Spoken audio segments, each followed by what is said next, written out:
जय हिंद। आज एक टॉपिक जिसका नाम है यूक्लिड का ज्यामितीय परिचय, क्लास 9 का स्टार्ट होने जा रहा है और आराम से देखिएगा, शांति से सुनिएगा। क्या है? हेडिंग है यूक्लिड की ज्यामिति का परिचय, इंट्रोडक्शन टू यूक्लिड्स ज्योमेट्री। सबसे पहले जानेंगे कि ज्योमेट्री है क्या। यूक्लिड के बारे में फिर जान जाएंगे, है ना। यूक्लिड के बारे में फिर जान जाएंगे। पहले जानेंगे ज्योमेट्री है क्या। ज्योमेट्री किसको बोलते हैं, देखते हैं। ज्योमेट्री GEOMETRY, इसको बोलते हैं ज्योमेट्री। ज्योमेट्री को दो भाग में बांटिए इसको, जियो और मेट्रन, जियो और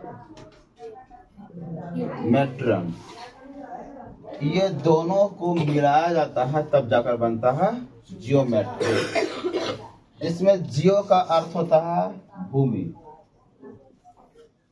भूमि या पृथ्वी, भूमि या पृथ्वी। इसको धरती बोलते हैं, धरती मैया बोलते हैं, है ना। तो ये हो गया।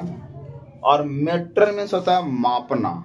मेट्र मीन्स मापना। मेट्र मीन्स मापना, मापना जानते हैं ना।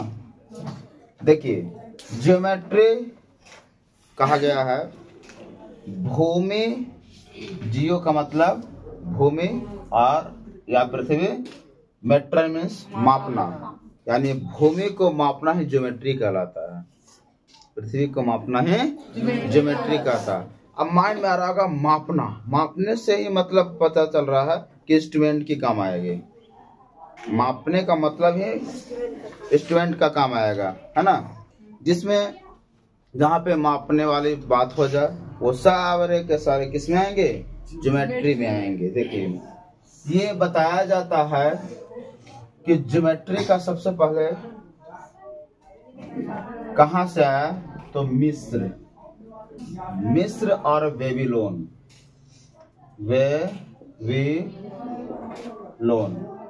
मिस्र और बेबीलोन। ये देखिए, ये जो जैसे जियोमेट्री हो गया, जियोमेट्री हिंदी में क्या बोलेंगे, ज्यामिति, ज्यामिति। ज्या मीन्स होता है भूमि और मेट्रन मीन्स मिति मीन्स क्या होता है, मापना। ज्या मीन्स भूमि और मिति मीन्स मापना। ये ज्या का जो संस्कृत शब्द है, कैसा शब्द है ये, संस्कृत शब्द है। सबसे पहले ये मिस्र और बेबीलोन में इसका उपयोग किया गया था। सबसे पहले कहाँ किया गया था, ये जो है ना वो धीरे धीरे करके बहुत बड़ा लार्ज हुआ है। ये बहुत समय पहले की बात है, ये करीब 2500 ईसा पूर्व। क्या बता, 2500 ईसा पूर्व की बात है। आइए, 2500 ईसा पूर्व क्या होता है, तो ईस्वी जो होता है ना, एक ईस्वी बताया जाता है कि जो एक ईस्वी यानी ईसा मसीह के जन्म से पहले वाले जो काल था ना, उसे हम ईसा पूर्व के नाम से जानते हैं और ईसा पूर्व से उसे डिनोट करते हैं, ठीक ना। तो 2500 ईसा पूर्व पहले की बात ये है, ठीक ना। उस समय की बात है कि उस समय इसको मिस्र और बेबीलोन में इसका यूज किया करते थे। वहां इसका यूज जो होता था वो किस प्रकार से होता था, जैसे वहां के लोग ना मतलब व्यापारी का काम किया करते थे। क्या करते थे, व्यापारी के। उसमें वहाँ जो है उस जैसे से समय बढ़ता गया, हम लोग के लिए समय बढ़ता गया, लेकिन इसमें समय क्या होगा, घटता चला जाता है। ये नहीं कि 2500 से 2501 होगा, 2600 होगा, 2700 होगा, नहीं। ये ईसा पूर्व क्या होगा, घटते आता है। और ये घटते आते आते आते आते आते एक पर आ जाएगा, 0 पर आ करके 1 पर आ जाएगा, है ना। 1 पर आएगा तो 1 जो होगा ना वो अब 1 से चलेगा 1 2 3 4 5 6 7 8 9 10 11 12 13, जैसे आप संख्या पद्धति में पढ़े होंगे संख्या रेखा पर, है ना। उसी प्रकार से इसी पढ़ते हैं, हालांकि हिस्ट्री से भी मिलेगा आपको पढ़ने के लिए, हमको इसको बताना नहीं है। तो अब हम चलते हैं यूक्लिड के आगे। ये जो शब्द है कैसा है? ग्रीक। क्या है? ये ग्रीक वर्ड से लिया गया है और इसे ही मिला करके बनाया गया है ये। तो बताइए कि ज्योमेट्री क्या है? एक नॉर्मल सी बात है, ज्योमेट्री एक आसान से, जियो का मतलब भूमि या पृथ्वी और मेट्रन का मतलब मापना। भूमि का मापना ही ज्यामिति कहलाता है। इसका इंट्रोडक्शन हो गया, ज्यामिति कहलाता है, ठीक ना। एक आए मिस्र के बाद मिस्र बेबीलोन में काम हुआ।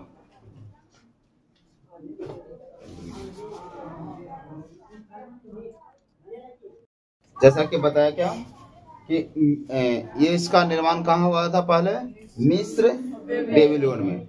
अब ये जैसे से समय बढ़ता चला गया, जैसे से समय बढ़ता चला गया, तो वैसे वैसे इसका डेवलपमेंट भी बढ़ता चला गया, वैसे वैसे डेवलप होता चला गया। ये मिस्र से आ गया यूनान। कहाँ आया? यूनान। अब यूनान के लोग भी इसको यूज करना स्टार्ट कर दिए। यूनान के लोग जब इसको यूज करना स्टार्ट किए तो उसमें एक आए व्यक्ति जिनका नाम था थेल्स। क्या नाम था उनका? थेल्स। जब थेल्स आए तो उन्होंने इसको और बड़ा किया, ठीक ना, इसको और बड़ा किए और ये धीरे धीरे धीरे और लार्ज होता चला गया। फिर आए पाइथागोरस। कौन आए? पाइथागोरस। जब पाइथागोरस आए, थेल्स जब ये मिस्र से यूनान आया, यूनान वासी ने क्या किया कि इसे फिर अध्ययन करना स्टार्ट किया। उसके बाद फिर थेल्स जाए 640 ईस्वी से लेकर के 540 ईसा पूर्व तक। ये थेल्स कौन थे? हालांकि थेल्स के बारे में, उनके बारे में जब हम बताएंगे तो फिर हम उसका वीडियो बना देंगे, उसमें डाला जाएगा, ठीक ना। ये थेल्स कौन थे? तो एक ये थेल्स जो थे मिलेट्स के एक बहुत बड़ा व्यापारी थे। ये क्या थे? बहुत बड़ा व्यापारी थे। और ये व्यापार क्या करते थे? अब मिस्र से यूनान, यूनान से मिस्र जब आना जाना हुआ करता था तो बड़े बड़े जहाज चलती थी, बहुत बड़े बड़े, यानी जाते आते समय में, जाने और आने में समय ज्यादा लगता था। ये बैठे काम में इससे ही अध्ययन करते रहे और इन्होंने इसे और बड़ा कर दिया। इसके बाद फिर मेंसुरेशन का निर्माण किए। किसका? मेंसुरेशन का। मेंसुरेशन मतलब क्षेत्र मिति, है ना। इसके माध्यम से फिर आया हमारे पास में लेकर के आयत, वर्ग, समांतर चतुर्भुज, समचतुर्भुज, इसके अनुसार वो छोटे छोटे, क्योंकि हम इसके बारे में जब जान रहे हैं ज्योमेट्री, तो ज्योमेट्री बड़ा भूखंड हो गया, इसको मापना बड़ा भूखंड हो गया। लेकिन छोटे छोटे कस्बों, छोटे छोटे बातों, छोटे छोटे, जैसे घर ये बनाना है, जब ये घर बनाना तो कितना बाई कितना में बनेगा, तो ये आयताकार, ये मेंसुरेशन के अंतर्गत पड़ेंगे। लेकिन यदि भूमि को ही मापना पड़ जाएंगे, बड़ा काम है, बड़ा गोडाउन बनाना जो है, बहुत बड़ा फील्ड बनाना है, तो इसके लिए क्या हम ज्योमेट्री का उपयोग करेंगे। किसका उपयोग करेंगे? ज्योमेट्री का। एक छोटे छोटे घर में, जैसे ये वॉशरूम हो गया, ये किचन हो जाएगा, ये बेडरूम हो जाएगा, उसके लिए ना हम मेंसुरेशन का यूज करते हैं। लेकिन बड़े पैमानों पर जो बात किया जाए तो उसके लिए हम इनका ज्यामिति जो है, ज्यामिति का। तो इससे सबसे पहले जो थेल्स थे, ये 640 से लेकर 540 ईसा पूर्व तक ये मिलेट्स जो है वहाँ का बहुत बड़ा व्यापारी थे। धीरे धीरे समय बढ़ता गया। फिर आए पाइथागोरस। कौन आए? पाइथागोरस। इनका काल रहा 580 से लेकर पूरे 500 लगभग 80 वर्षों तक का इनका रहा। अब ये जो है, ये धीरे धीरे जैसे समय बढ़ता जा रहा है तो उसका डेवलपमेंट ज्यादा हो रहा है, डेवलप होते जा रहा है। तो इन्होंने अपना एक स्कूल खोल दिए। जो पाइथागोरस जो थे, कहा कि ये स्कूल खोल दिए और ये स्कूल में पढ़ाना चालू कर दिए। जैसे हम भी कोचिंग खोल दिए, है ना, हमें कुछ आया तो हम भी कुछ कोचिंग खोल दिए। तो कुछ का हम नया चीज छोड़ना, जो पढ़ा पहले से दिया हुआ सभी लोग का, जो गणितज्ञ लोग हैं जिनका दिया हुआ है, उन्हीं को जो हम कुछ जाने, उसके माध्यम से आपको तक हम जनाने के प्रयास कर रहे हैं और आपको पास तक पहुंचाने का प्रयास कर रहे हैं, प्रयास भी कर रहे हैं, है ना। तो उसी प्रकार से पाइथागोरस जो इधर से जो भी आया था वो पाइथागोरस जाने, उसके बाद फिर अपना एक स्कूल खोल दिए और स्कूल खोले, उसमें फिर धीरे धीरे धीरे उसको लार्ज करते, बड़ा करते चले गए। उसके बाद लगभग 300 ईसा पूर्व में, लगभग 300 ईसा पूर्व में आए जिनका नाम यूक्लिड। लगभग 300 ईसा पूर्व में आए जिनका नाम था यूक्लिड, जिनके विषय में आज हम लोग पढ़ने के लिए तैयारी है। सोचिए, इनके बाद यहाँ तक पहुँचने के लिए इतना चीजों से गुजरना पड़ा हमें, तब हम यहाँ पहुँचे। इसका मतलब अब यहाँ पहुँचेंगे। पहले ज्यामिति की परिचय हुआ, ज्यामिति क्या है या कैसे क्यों इसको यूज किया जाता है, कहाँ कहाँ यूज करते हैं, है ना, इसके विषय में सबसे पहले जाने। अब ये धीरे धीरे जानते हुए हम यहाँ तक पहुँचे हैं यूक्लिड के बारे में। अब ये यूक्लिड लगभग कितने वर्षों, लगभग कितना, 300 ईसा पूर्व की बात है। कब की बात है? लगभग 300 ईसा पूर्व। और यूक्लिड जब आए तो यूक्लिड ने ज्यामिति में बहुत बड़ा रिसर्च किए, इन्होंने बहुत कुछ योगदान दिया थी ज्यामिति का। और ज्यामिति में इतना सारा काम किए कि इन्हें ज्यामिति का पिता ही कहने लगे लोग। इनका नाम पड़ गया ज्योमेट्री का पिता। ज्योमेट्री का जनक किन्हें कहा गया? यूक्लिड का, है ना, फादर ऑफ ज्योमेट्री। कौन हो गया? यूक्लिड। यूक्लिड ने एक बुक लिखी। यूक्लिड का एक बुक था जिसका नाम था द एलिमेंट्स। द एलिमेंट्स, इसमें 13 खंड है। कितने खंड है? 13 खंडों में से विभक्त किए। 13 खंड में बनाया एक बुक जिसका नाम था द एलिमेंट। किनका? यूक्लिड का। अब हम लोग यूक्लिड के विषय में जानेंगे। किनके बारे में जानेंगे? यूक्लिड के बारे में। अब ये 13 खंड जो है, और उस 13 खंड के बारे में हम लोग जानते हैं। यूक्लिड, अब बताइए, आप लोग से पूछते हैं क्वेश्चन, ज्यामिति किसे कहते हैं? भूमि को मापना ज्यामिति कहलाता है। ज्यामिति सबसे पहले मिस्र और बेबीलोन में आया, जिसमें बड़े बड़े गोडाउन बनाए, है ना, भूमि को मापने में बड़े बड़े कामों में उपयोग में लाए, ठीक ना। वो मिस्र से यूनान आया। यूनान का एक आए थेल्स ने उन्हें क्या किया? और बड़ा किए। थेल्स एक व्यापारी थे, है ना, वो व्यापारी थे, वो और बड़ा किए। उसके बाद आया कौन? पाइथागोरस आए। 580 में आए थे। 500 तक के चला था उनका, 500 ईसा पूर्व तक चला था उनका काल। तो उस समय आए तो 500, उसके बाद फिर उन्होंने, पाइथागोरस ने फिर बड़ा काम किया और एक स्कूल खोल दिए। एक स्कूल खोले, उसके बाद फिर धीरे धीरे बढ़ता चला गया। और लगभग 300 ईसा पूर्व में एक आया जिनका नाम था यूक्लिड। क्या? यूक्लिड। इनका नाम यूक्लिड। और यूक्लिड ने एक बुक लिखी जिसका नाम था द एलिमेंट। द एलिमेंट्स क्या?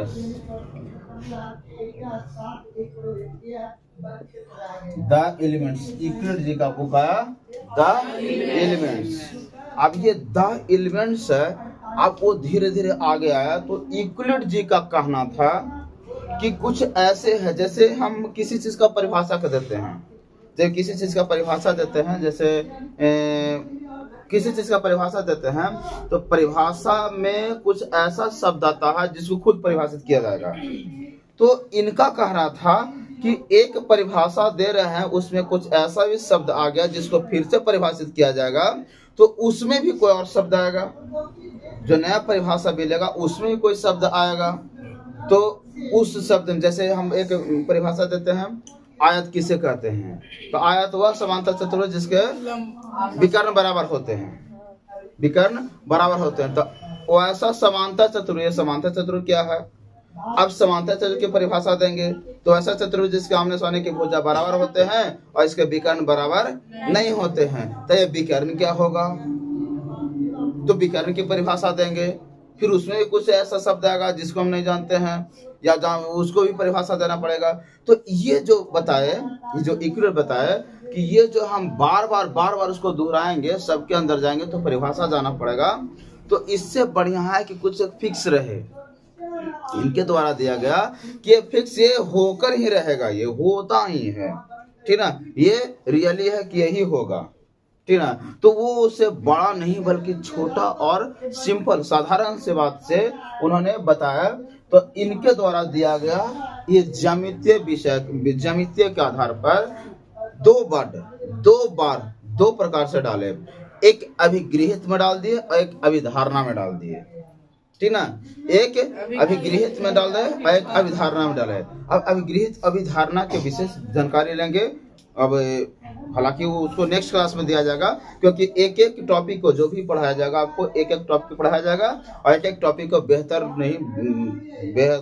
बेहतरीन करके बताना है और आपको समझना है, आपके पास तक पहुंचेगा। यदि बढ़िया लगे तो लाइक कमेंट करते रहें। यदि किसी को समझ में नहीं आता तो कमेंट में लिख दें कि हाँ सर हमें ये प्रॉब्लम है, हम आपको सॉल्व करके अगले दिन या अगले वीडियो में आपको जरूर बताएंगे, जिससे आपका दिक्कत नहीं हो, है ना। तो आप ये सब से डरे नहीं, हड़बड़ाए नहीं, ठीक ना। तो अब हम आगे की ओर बढ़ते हैं। जैसा कि अभी हम बता रहे हैं इनके अभिगृहित और अभिधारणा में, तो इनका अभिगृहित और अभिधारणा क्या है। जैसे अभिगृहित और अभिधारणा क्या है, तो यह अभिगृहित और अभिधारणा, जैसे अभिगृहित और अभिधारणा दोनों एक दूसरे से मैच नहीं करता, दोनों एक दूसरे से मैच नहीं करता। एक है कि बस है वही बस लिखा जाएगा, वही जो है वही लिखा जाएगा, जो फिक्स बिल्कुल है कि हाँ यही होगा। जैसे सूर्य पूरब में उगेगा तो सूर्य पूरब में उगेगा, पश्चिम में डूबेगा तो पश्चिम में डूबेगा। तो भाई नियम है कि भाई यही काम होगा ही, है ना, होगा ही। जैसे वृत्त है तो वृत्त ऐसा ही बनेगा तो बस ऐसा ही बनेगा। अब ऐसा त्रिभुज रहेगा तो त्रिभुज रहेगा, आयत रहेगा तो भाई ऐसा रहेगा, आयत ही रहेगा। चतुर्भुज रहेगा तो सब फिक्स है कि भाई यही होकर ही रहेगा, है ना, यही होकर रहेगा। लेकिन हाँ उनमें कुछ अभिधारणा और अभिगृहित में कुछ पार्ट ऐसा है जो निश्चित है, जो कुछ निश्चित है और कुछ इसमें क्या है अनिश्चित भी है। ये हो सकता है कि ऐसा भी हो सकता है, ठीक ना। तो वो जैसे से स्टेप बाय स्टेप जाएंगे। जैसे अभी यूक्लिड का हम लोग तक जो आया है, जो हम लोग पढ़े हैं, जो ज्यामिति पढ़ रहे हैं, ये तो बहुत डेवलप हो गया है। जब बहुत पहले की बात किया जाए 2500 वाला में, उससे जब हमारा वेदों की रचना हो रही थी, जब वेद की रचना होती है जिसमें कौन कौन वेद होता है, ऋग्वेद, अथर्ववेद, यजुर्वेद और सामवेद जो होता ना है, जब वेदों की रचना हो रही थी, ठीक ना, वेदों की जब रचना हो रही थी तो उस समय इसका यूज ज्यादातर हुआ करता था। जैसे में उसमें हवन कुंड बनाना है तो कैसा हवन कुंड बनाना है, तो ऐसे काट करके बनाना है, त्रिभुजाकार बनाना है। नवग्रह के लिए समबाहु समद्विबाहु त्रिभुज बनाना है। नवग्रह आप लोग पूजा वूजा होता है तो आप लोग देखे होंगे, आप लोग घर में, आप लोग यहाँ या सरस्वती पूजा यहाँ किए थे तो पंडित जी देखते हैं, आइए नवग्रह में डालिए, इतना सिक्का इसमें डालिए, इसमें डालिए, ऐसे कीजिए वैसे कीजिए, है ना। तो नवग्रह मतलब 9 को घर बनाता है ना, 9 घर बनाते हैं। तो भाई उनको कैसे पता चला कि ये ऐसा करेंगे तो ये आयत बन जाएगा, ये ऐसा ही दिए तो इस पहले ही ऐसा करके गिरा दिए कि ऐसा हो गया, फिर ऐसा हो गया, फिर ऐसा हो गया।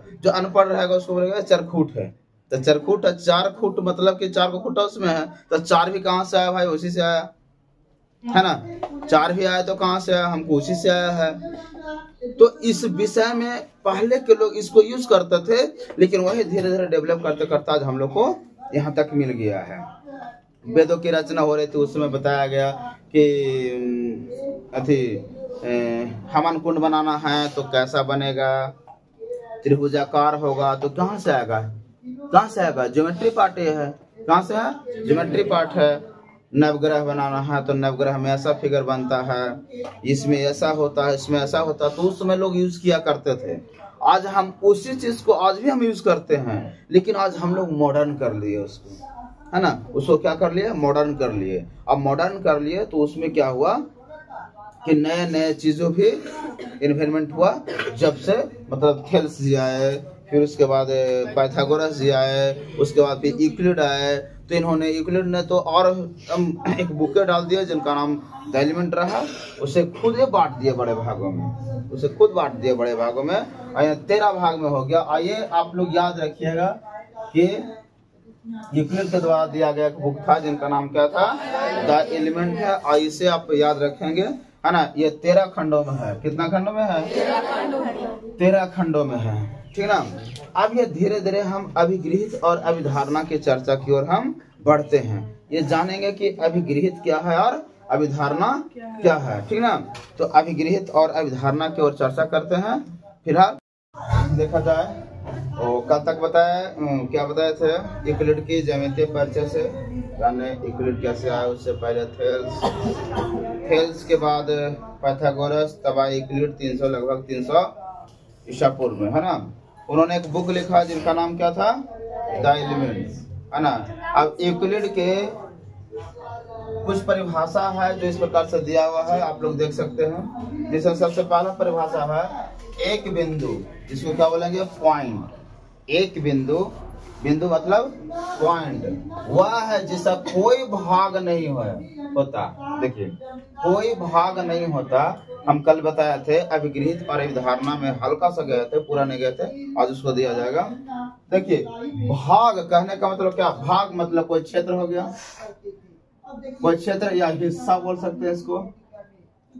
अब कहा गया है कि एक बिंदु वह है जिसका कोई भाग नहीं होता। कुछ ऐसा भी इसमें है जिसको परिभाषित नहीं किया जा सकता। जैसे भाग को जानने के लिए, बिंदु को जानने के लिए उसका भाग जानना होगा, भाग जानने के लिए पहले क्षेत्र जानना होगा, और क्षेत्र जानने के लिए क्या, क्षेत्र यानी हिस्सा होगा। यानी कहने का मतलब कि ये ऐसा है जिसको परिभाषित नहीं, मतलब कि कुछ अधूरा भी है, इसमें और कुछ जोड़ने की आवश्यकता थी, लेकिन पहले से जो दे दिए, उसके बाद जो नए नए गणितज्ञ आए उनका कहना था कि इसे और परिभाषित नहीं किए जा सकते, इसलिए इसे आप परिभाषा में डाल दिए बिंदु को, है ना। किसमें डाल दिए, बिंदु को। जैसे भाग है, तब भाग को जानने के लिए पहले क्षेत्र जानना पड़ेगा, और क्षेत्र हिस्सा होता है। क्षेत्र किसे कहते हैं, है ना, पढ़े होंगे। तो क्षेत्र मिति कैसे, क्षेत्र को मापना क्षेत्र मिति कहलाता है। लेकिन यहाँ है कि हम पॉइंट की चर्चा कर रहे हैं। अब पॉइंट की चर्चा करेंगे तो उसमें क्षेत्र आएगा, तो क्षेत्र की चर्चा करेंगे, फिर उसमें से कुछ आएगा, ऐसा भाग आएगा जिसको फिर से परिभाषित, यानी कि परिभाषित करते चले जाएंगे और वो बड़ा हो जाएगा। इसलिए छोटा दे दिए, क्या, फिर से परिभाषित नहीं कर सकते, सिर्फ मान सकते हैं, है ना, कल्पना कर सकते हैं। दूसरा है एक रेखा, चौड़ाई नहीं होती, केवल लंबाई होती है। एक रेखा है, देखिए जैसा कि हम बताते हैं, पहला नहीं दूसरा है ना, दूसरा का बोला कि एक रेखा हो गया, है ना। इस रेखा के सिर्फ क्या हो सकते हैं, लंबाई हो सकती है, इसका कोई चौड़ाई है, कोई चौड़ाई नहीं है, ठीक ना। तो ये सिर्फ क्या हो सकते हैं, ये सिर्फ रेखा की लंबाई होते हैं, बल्कि इसका चौड़ाई नहीं होते हैं। दूसरा क्लियर। तीसरा, एक रेखा के सिरे बिंदु होते हैं।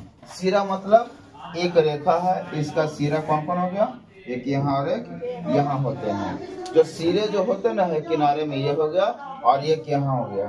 तो दोनों क्या होते हैं, बिंदु होते हैं। किनारे में दोनों क्या होते हैं, बिंदु। दोनों सिरा होते हैं, यहाँ सिरा हो गया और एक सिरा हो गया यहाँ, दोनों क्या होते हैं, बिंदु होते हैं, ठीक ना। ये तीसरा हो गया।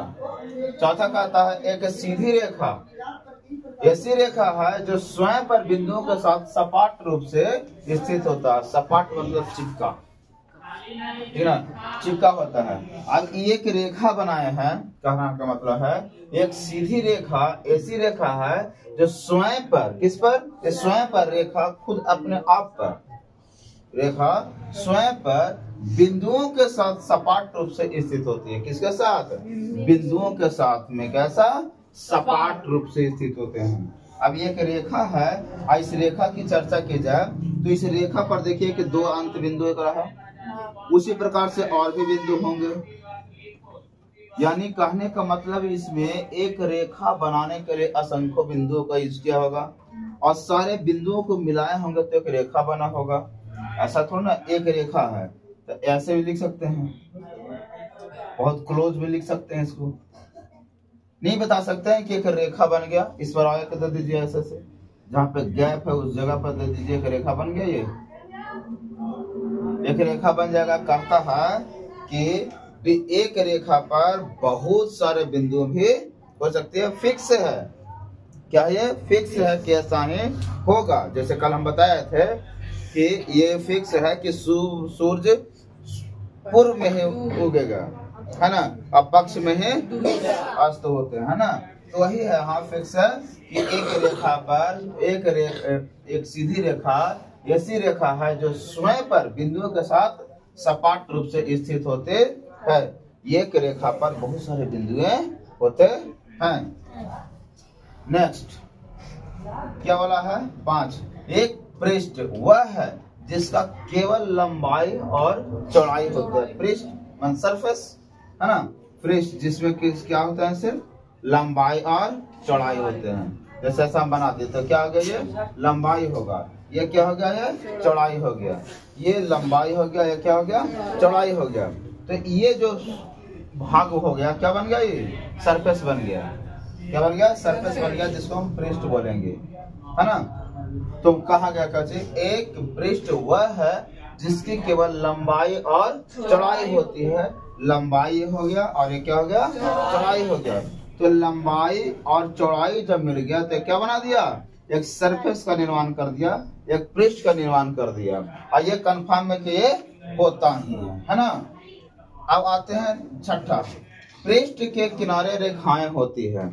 अब ये देखिए, ये जो पृष्ठ बना हुआ है ये क्या है? पृष्ठ है। इसे किनारा यहाँ आएंगे तो एक किनारा ये हो गया, एक किनारा ये हो गया, एक किनारा ये हो गया, एक किनारा ये हो गया। क्या हो गया? तो पृष्ठ के किनारे ये क्या हो गया? रेखा हो गया ना। ये रेखा होते हैं, कंफर्म है। जैसे एक दीवार हम घर बनाए हैं और घर बनाए तो पृष्ठ हो गया। तो यहाँ भी दीवार है, यहाँ भी दीवार है, यहाँ भी दीवार है, वहाँ भी दीवार है। दीवार रहेगा तभी नहीं पृष्ठ बनाएगा। खेत कैसे बनेगा? आरी रहेगा तब होगा। 4 आरी होगा तो एक खेत बनेगा, है ना। 4 आरी मिलके एक खेत बनेगा। आरी जो किनारे में होता है, तो वही बोला है कि जो सरफेस होगा ना, वो सरफेस के किनारे में क्या होते हैं? रेखा होते हैं। ये क्या होते हैं? रेखा। ये बताए ना, रेखा किसको बोलते हैं? जिसमें लंबाई सिर्फ होती है, ना इसमें चौड़ाई होती है। चौड़ाई इसमें नहीं होती है, सिर्फ इसमें क्या होते हैं? लंबाई। बिंदु को क्या कर सकते हैं? सिर्फ कल्पना कर सकते हैं। ना तो इसमें लंबाई है, ना तो इसमें चौड़ाई है, ना तो ऊंचाई है, कुछ भी नहीं है, सिर्फ इसे कल्पना कर सकते हैं। हाँ, लेकिन यह है बच्चे एक भाग है। चलिए हो गया। किसमें आ गया? पृष्ठ के किनारे रेखाएं होती है। 7वें नंबर पर आते हैं, कहता है एक समतल पृष्ठ ऐसा पृष्ठ है, एक समतल पृष्ठ ऐसा पृष्ठ है जो स्वयं पर, किस पर? स्वयं पर सीधी रेखाओं के साथ सपाट रूप से स्थित होते हैं। अब कह रहा है एक समतल पृष्ठ, यह कैसा पृष्ठ है? समतल पृष्ठ ऐसा पृष्ठ है जो स्वयं पर, खुद इसी पर एक सीधी रेखाओं के साथ सपाट रूप से। अब देखिए, अब मान लेते हैं कि एक पृष्ठ देते हैं, ऐसे बहुत सारा रेखा देते हैं, इसको बहुत सारे एकदम अनगिनत देते हैं, पूरा अनगिनत दे दिए, हम अनगिनत दे देंगे, पूरा का पूरा एकदम भर गया पूरा। अब सोचिए कि जब पूरा का पूरा भर गया था, क्या पृष्ठ का निर्माण किया? अब इसमें क्या था? पृष्ठ का निर्माण हुआ तो इसमें क्या है? सीधी रेखा। क्या है? सीधी रेखा। एक यहाँ से भी, एक यहाँ से भी, एक यहाँ से भी और यहाँ से भी। इसके अंदर सब पूरा का पूरा क्या सपाट रूप से पूरा का पूरा खाली रेखा डाला हुआ है। सिर्फ रेखा डाला, पूरा रेखा डालने के बाद क्या पृष्ठ का निर्माण हो गया है ना। पूरा रेखा चारों तरफ नहीं था मेरे पास, लेकिन बहुत सारे रेखाएं जब दिए इसमें तो एक पृष्ठ का निर्माण हो गया। पहले पृष्ठ नहीं था, लेकिन बहुत सारा की संख्या में जब रेखा दिया गया तो क्या हो गया? एक पृष्ठ का निर्माण हो गया। तो निश्चित है कि ये होगा ही, होता ही, ऐसा ही होता है। वही कहता है एक समतल पृष्ठ ऐसा पृष्ठ है जो स्वयं पर सीधी रेखाओं के साथ सपाट रूप से स्थित होता है। ये क्या होते हैं? सपाट मतलब बताएं, सटा हुआ, चिपका हुआ, है ना। ये क्या होते हैं? स्थित होते हैं। क्लियर है यहाँ तक? यदि क्लियर है, नहीं समझ में आता है तो दोबारा आप पूछ सकते हैं, है ना। और जो वीडियो देख रहे हैं, यदि आपको कहीं पे समझ में नहीं आया हो तो आप कमेंट में लिख सकते हैं, आपको हम सॉल्यूशन दे देंगे। चलिए अभी से आप लोग उतार ले, ध्यान दीजिएगा। अब आते हैं यूक्लिड के कुछ अभिगृहित। बताए थे कि 2 होते हैं, एक अभिगृहित और एक अभिधारणा, है ना। एक होता है अभिगृहित और एक धारणा होता है, ठीक है। तो ये अभिगृहित में बताता है कितना अभिगृहित, इनके 7 अभिधारणा 5 है। यूक्लिड के कुछ अभिगृहित, ये अभिगृहित में पहला अभिगृहित क्या बोलते हैं, देखिए कहता है वे वस्तु जो एक ही वस्तु के बराबर हो, क्या बोला है, वे वस्तु जो एक ही वस्तु के बराबर हो। मान लेते हैं कि एक त्रिभुज है, आयत है, इसका क्षेत्रफल और इसका क्षेत्रफल दोनों क्या बराबर है ना, बता है। वे वस्तु है जो एक ही वस्तु के बराबर हो, एक दूसरे के बराबर होती है। जैसे इसका त्रिभुज हो गया और ये क्या हो गया, आयत हो गया, ठीक। इसके बराबर कौन हो गया, ये हो गया, ठीक। अब कहता है कि एक और कोई लेते हैं, जैसे वर्ग ले लेते हैं। बोलता है कि ये जो वर्ग है ना, ये त्रिभुज के क्या है, बराबर है। वर्ग है जो त्रिभुज क्या है, बराबर है। इसका मतलब कि ये आयत के भी क्या हो जाएंगे, बराबर हो जाएंगे, है ना। ये इसके बराबर ये हो गए और इसके बराबर ये है, इसका मतलब कि आयत के बराबर भी ये हो जाएंगे। कहने का अर्थ इनका है कि यदि एक है, इसका क्षेत्रफल यदि 5 है, इसका 5 है, तभी क्या रहेगा 5। एक वस्तु, वे वस्तुएं जो एक ही वस्तु के बराबर हो, वे वस्तुएं जो एक वस्तु की वस्तु है, जो ये वस्तु के बराबर है ना, बराबर हो, एक दूसरे के बराबर होते हैं। एक और जो वस्तु है जो इसके का है, बराबर है, इसका मतलब कि इसके बराबर है, इसका मतलब तीनों एक दूसरे से बराबर है ना। पहला ये बोलता है, ठीक। दूसरा देखा जाए, अभिगृहित नंबर दूसरा, यदि बराबरों को बराबरों में जोड़ा जाए, बराबरों को बराबर, यानी पहले, इसका कहने का मतलब कि पहले से बराबर दोनों है, ठीक ना, पहले से दोनों बराबर है। यदि बराबरों को बराबरों में जोड़ा जाए, बराबरों को बराबरों में, दोनों पहले से बराबर है, ठीक ना, और इसी बराबरों में से कुछ बराबरों को हम जोड़ते हैं। ये जितना इसमें जोड़ते हैं उतना ही उसमें जोड़ेंगे, क्योंकि बोला गया है यदि बराबरों को बराबरों में जोड़ा जाए तो प्राप्त पूर्ण भी बराबर होते हैं। तो जब इसको जोड़ेंगे, जितना था पहले से उतना है, जितना इसमें जोड़े हैं उतना ही इसमें जोड़ेंगे, तो 8 6 14 इधर भी हो गया और 8 6 14 इधर भी हो गया। इसका कहने का मतलब है कि जब बराबरों को बराबरों में जोड़ा जाता है तो प्राप्त पूर्ण, मतलब जो प्राप्त हुआ आपको, वो भी क्या होंगे, बराबर होंगे। तो हो गया बराबर, इसमें भी 14 आया, इसमें भी 14 आया, यानी दोनों मिलकर 14 हो गया अपना अपना।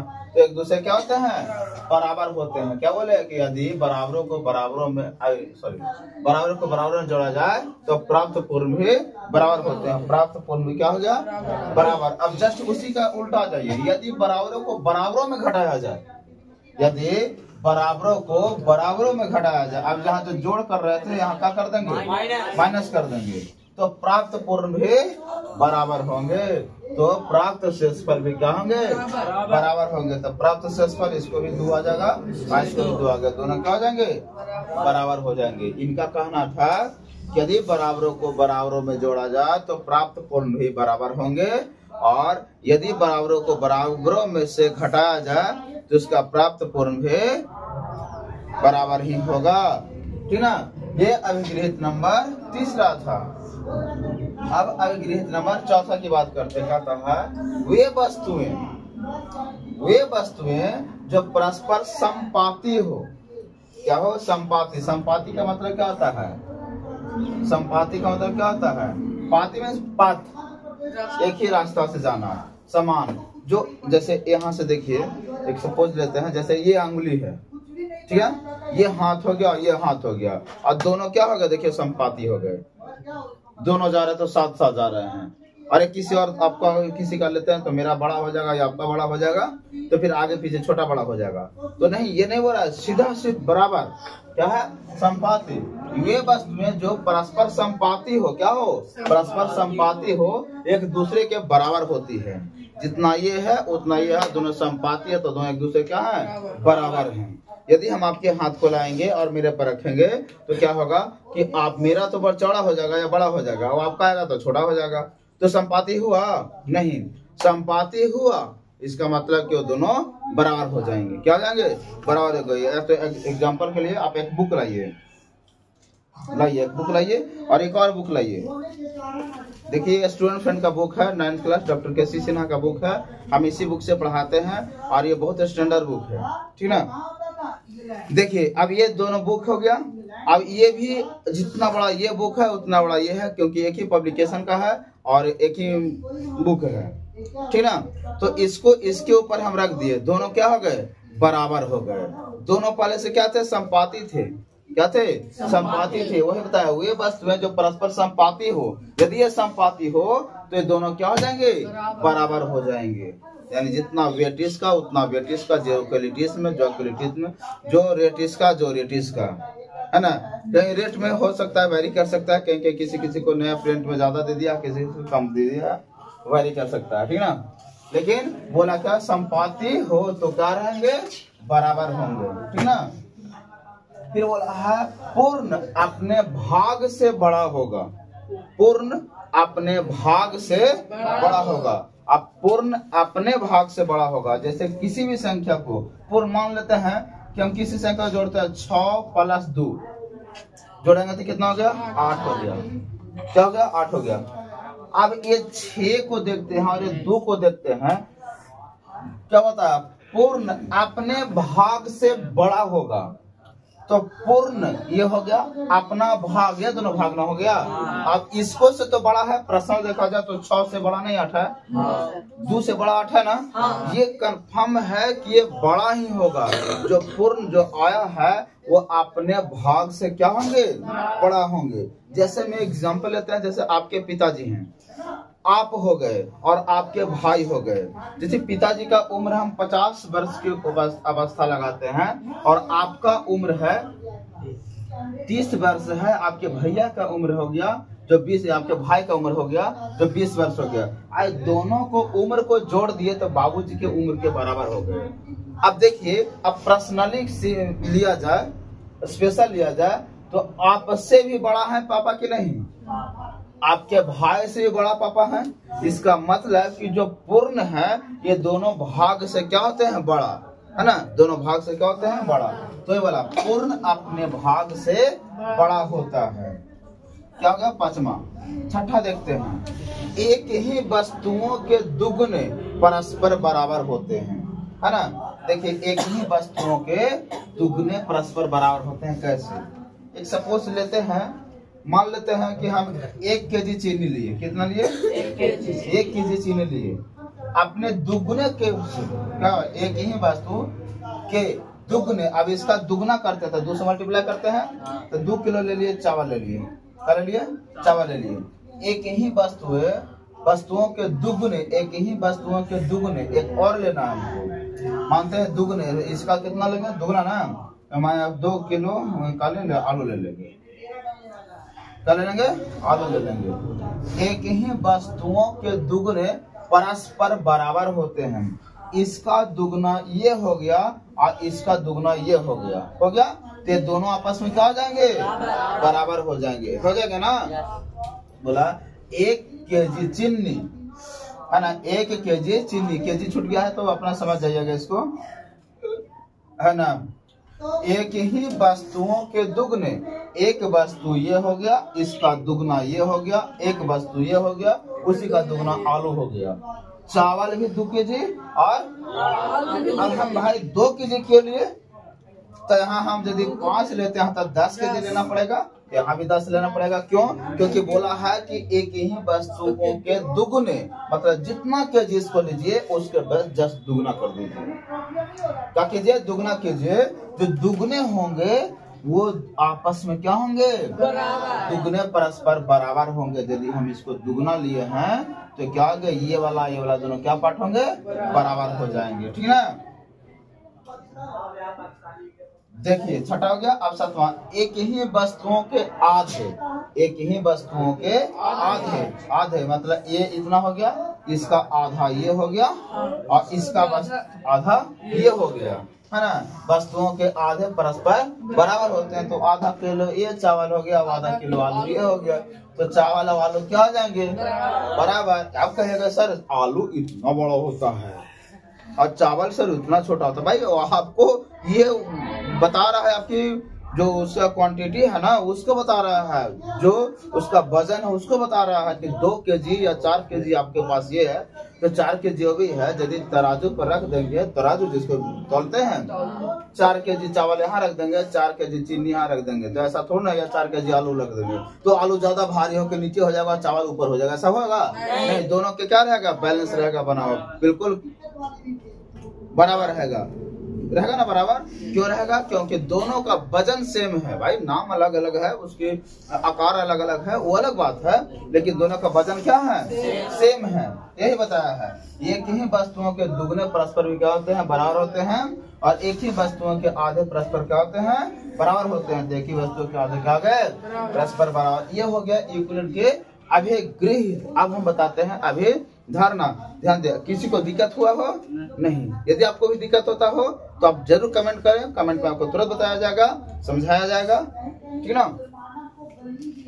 तो अब हम चलते हैं यूक्लिड के अभिधारणा में, तो ध्यान दीजिएगा। यूक्लिड की अभिधारणाएं, अभिगृह जाने, ये पूरा ज्योमेट्री है ना, इस पर है कह रहा है यूक्लिड की कुछ अभिधारणा में एक बिंदु से दूसरे बिंदु तक एक सीधी रेखा खींची जा सकती है। फिक्स है भाई, एक बिंदु से दूसरी बिंदु तक, मुझे बोला है एक बिंदु से दूसरे बिंदु तक एक सीधी रेखा खींची जा सकती है। एक बिंदु यहाँ हो गया और एक बिंदु यहाँ हो गया, यहाँ से यहाँ तक कितना रेखा खींची जा सकती है, एक ही खींची जा सकती है। लेकिन यदि बोले एक बिंदु से कितने रेखाएं खींची जा सकती है तो अनंत असंख्य हो जाएगा। कहाँ से लेकर जाएगा, जाओ लेकर के, अब बिंदु एक जगह रखेगा है ना, जितना लेकर जाना लेकर जा सकते एक बिंदु से। लेकिन 2 बिंदु बोल देगा तो 2 बिंदु से कितना होगा, सिर्फ एक होगा। लेकिन यहाँ बोला है एक बिंदु से, कितना बिंदु से, एक बिंदु से, एक बिंदु हो गया। यहाँ से ऐसे भी खींच सकते हैं, ऐसे भी खींच सकते हैं, ऐसे भी खींच सकते हैं, ऐसे भी हो सकता है, होगा ना, ऐसे भी होगा, ऐसे भी होगा, ऐसे भी होगा, ऐसे भी होगा। देखिए असंख्य हो जा सकता है, ठीक ना। एक बिंदु से दूसरे बिंदु तक एक सीधी रेखा खींची जा सकती है ना, यानी एक बिंदु से असंख्य खींचा जाएगा, ठीक है। दूसरा, एक शांत रेखा जिसका 2 अंत बिंदु हो, एक शांत रेखा जिसका 2 अंत बिंदु हो, एक अंत बिंदु यहाँ और एक अंत बिंदु यहाँ, एक सीधी एक शांत रेखा जिसका 2 अंत बिंदु हो को अनिश्चित रूप से बढ़ाया जा सकता है। अब ये रेखा यहाँ तक हो गया, बोल रहा है कि अब इसको अनिश्चित रूप से आपकी इच्छा रहा जहां तक बना बढ़ाने का है, बढ़ा सकते हैं, जितना बढ़ा सकते हैं उससे कोई मतलब इसको नहीं है। लेकिन इतना है जरूर है कि एक रेखा के 2 जो अंत बिंदु होते हैं, ये दोनों अंत बिंदु को अनंत दूरी तक हम बढ़ा सकते हैं, है ना। कौन हो गया, दूसरा। तीसरा देखते हैं, किसी बिंदु को केंद्र मानकर, किसी बिंदु को केंद्र मानकर और किसी त्रिज्या से एक वृत्त खींचा जा सकता है। अब देखिए यहाँ से एक बिंदु हो गया, क्या हो गया, एक बिंदु हो गया, ठीक ना। एक बिंदु से एक समान त्रिज्या लेकर के इसको से सिर्फ केवल एक ही वृत्त खींच सकते हैं। यदि आप चेंज करते हैं तो त्रिज्या चेंज हो जाएगा, या बिंदु को चेंज करते हैं तो बिंदु चेंज हो जाएगा, यानी केंद्र चेंज हो जाएगा आपका। तो आप ये फिक्स है कि एक बिंदु से एक त्रिज्या जो रहे उसको से आप एक ही वृत्त खींच सकते हैं। यदि आप इसको छोटा कर देंगे, केंद्र को त्रिज्या को आप छोटा कर देंगे, तो छोटा कर देंगे तो उसकी आकृति क्या हो जाएंगे, छोटा हो जाएंगे। तो भाई उसमें भी एक ही त्रिज्या हुआ और एक ही केंद्र हो गया, है ना। क्लियर है। अब आते हैं चौथा, सभी समकोण एक दूसरे के बराबर होते हैं। सभी समकोण, समकोण कहने का मतलब क्या, 90 डिग्री। अब ये भी समकोण है तो 90 डिग्री होगा, और बड़ा को इतबर को समकोण ले लिए तो इसका वैल्यू कितना रहेगा, 90। अब बड़ा रहे या छोटा रहे उससे उसको कोई मतलब नहीं, बस आप समकोण है तो आप 90 डिग्री है, क्या है, आप समकोण है तो आप 90 डिग्री है। बता दिया कि सभी समकोण एक दूसरे के बराबर होते हैं। आप छोटा रहे या बड़ा रहे, बस आप जान लीजिएगा आप समकोण है। आप समकोण है। आप राष्ट्रपति रहे, आप प्रधानमंत्री रहे, उससे कोई मतलब नहीं। आप चोर हैं, बस चोर है ना। आप चोर हैं, बस चोर हैं। आपकी काबिलियत तो जहां तक लेके गया, आप ऊपर से आप लोग को जानता लोग ऐसे है, लेकिन आप चोर तो बस चोर है कि नहीं। तो समकोण बस 90 डिग्री। आप छोटा है कि बड़ा है मायने नहीं रखता, बस आप समकोण है, आप सब बराबर हो जाएंगे, है ना। पांचवा और सबसे मुख्य और सबसे बड़ा है ये। देखो कहता है यदि एक सीधी रेखा दो सीधी रेखाओं पर, दो को सीधी रेखा हो गया, एगो ऐसे हो गया, एगो ऐसे हो गया, दो सीधी रेखा है ना, दो सीधी रेखा अपना है, ये अपना वो अपना जगह पर जा रहा है। यदि एक सीधी रेखा दो सीधी रेखाओं पर गिरकर अपने ही ओर एक सीधी रेखा पर गिरा देते हैं, अपने ही ओर के दो अंतःकोण, अपने ही ओर के दो अंतःकोण, दो कोण हो गया, एक कोण यहाँ हो गया, एक कोण यहाँ हो गया, दो अंतःकोण इस प्रकार बनाए कि इन दोनों कोणों का योग, मान लेते इसको x और इसको मान लेते हैं y, दोनों का योग x प्लस y, दोनों कोणों का योग कहा गया, दोनों कोणों का योग मिलकर दो समकोण से कम होगा। दो समकोण कहने का मतलब कि दो समकोण मतलब 90 डिग्री, इसको से क्या होंगे, कम होंगे। इसका मतलब कि ये बड़ा हो जाएगा, यानी कि x प्लस वाई है तो 180 डिग्री हो जाएगा। कितना डिग्री हो जाएगा, 180 डिग्री हो गया, ठीक ना, 180 डिग्री हो जाएगा। क्लियर है। तब ये बोलता है यहाँ तक कम हो तो वे दोनों सीधी रेखाएं अनिश्चित रूप से बढ़ाए जाने पर, इसको दोनों सीधी रेखाएं को अनिश्चित रूप से बढ़ाए जाने पर उसी ओर मिलती है जिस ओर यह योग दो समकोण से कम होता है। ये जो बढ़ाते हैं रेखा को तो उसी ओर जाके मिलते हैं। जाने पट्टी से दोनों को जोड़ते थे ना, तब दो को समकोण से कम होता था ना, यानी 180 से कम होता था, उधर जाके मिलता है ना कि उधर से। देखिए इसको लेकर जाइए, कहाँ लेकर जाइएगा, लेकर कहीं मिल सकता है, नहीं मिल सकता है, क्योंकि इधर पट्टी 90 से दो समकोण से बड़ा है कौन, इधर पट्टी दो समकोण से क्या है, छोटा है। दो समकोण से क्या है, छोटा है। जिस तरफ छोटा रहेगा उसी तरफ जाकर के एक बिंदु पर वो मिल जाएगा। ये निश्चित है कि होकर ही रहेगा। ये हो गया पूरा यूक्लिड का ज्यामितीय परिचय। कल से कराएंगे हम इसका एक्सरसाइज। अब आपसे पूछ रहे हैं यूक्लिड कब आए थे, यूक्लिड कब आए थे, लगभग 300 BC में। कब आए थे, लगभग 300 BC में, ठीक ना। चलिए अब इसे आप उतार लेंगे, ठीक है ना।